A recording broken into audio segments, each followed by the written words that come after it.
বাংলাদেশে জিহাদি নেটওয়ার্ক বাড়াচ্ছে তালেবান। সম্প্রতি এমনই অভিযোগ উঠেছে দক্ষিণ এশিয়ার ভূরাজনীতির বিভিন্ন দেশে।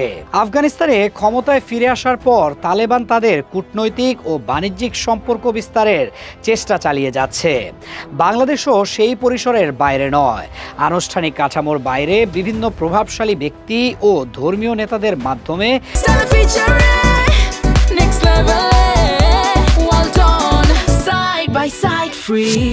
তৈরি হচ্ছে যোগাযোগের সেতু। এই প্রক্রিয়াকে অনেক বিশ্লেষক বলছেন জিহাদি কূটনীতি, যেখানে রাষ্ট্রীয় কূটনীতির বাইরে থেকে বেসরকারি প্রভাবশালী ব্যক্তিরা কাজ করেন বলে জানা গেছে। বাংলাদেশ ও আফগানিস্তানের মধ্যে এই যোগাযোগ একেবারে নতুন নয়। সোভিয়েত যুদ্ধের সময় বাংলাদেশ থেকেও কিছু মানুষ আফগানিস্তানে গিয়েছিল।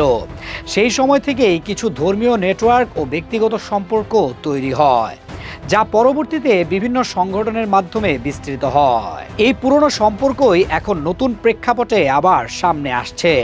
সাম্প্রতিক সময়ে ধর্মীয় নেতাদের সফর ও পারস্পরিক যোগাযোগ এই সম্পর্ককে নতুন মাত্রা দিয়েছে। বাংলাদেশ থেকে প্রতিনিধি দল আফগানিস্তান সফর করেছে, আবার তালেবান সংশ্লিষ্ট ব্যক্তিরাও ঢাকায় এসেছেন। এসব সফরের পেছনে বাণিজ্য ও কূটনৈতিক সম্পর্ক জোরদারের কথা বলা হলেও পুরো প্রক্রিয়াটি অনেকটাই অপ্রকাশ্য। আফগানিস্তানের বর্তমান শাসন ব্যবস্থা আন্তর্জাতিকভাবে এখনও পুরোপুরি স্বীকৃত না হলেও বিভিন্ন দেশের সঙ্গে তাদের সম্পর্ক গড়ে উঠছে। এই প্রেক্ষাপটে বাংলাদেশ আফগানিস্তান সম্পর্ক কোন দিকে যাবে তা নিয়েও তৈরি হয়েছে নানা জল্পনা।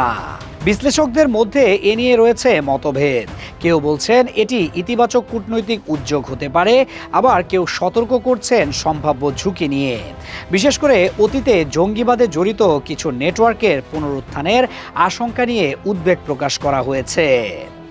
বাংলাদেশ ও আফগানিস্তানের এই অদৃশ্য যোগাযোগ আমাদের মনে করিয়ে দেয়, আন্তর্জাতিক সম্পর্ক সবসময় প্রকাশ্যে গড়ে ওঠে না। অনেক সময় এর ভেতরে থাকে অদেখা গল্প, অজানা উদ্দেশ্য। আর সেই কারণেই এই পুরো বিষয়টি এখনো এক রহস্য, যার উত্তর এখন সময়ই দেবে।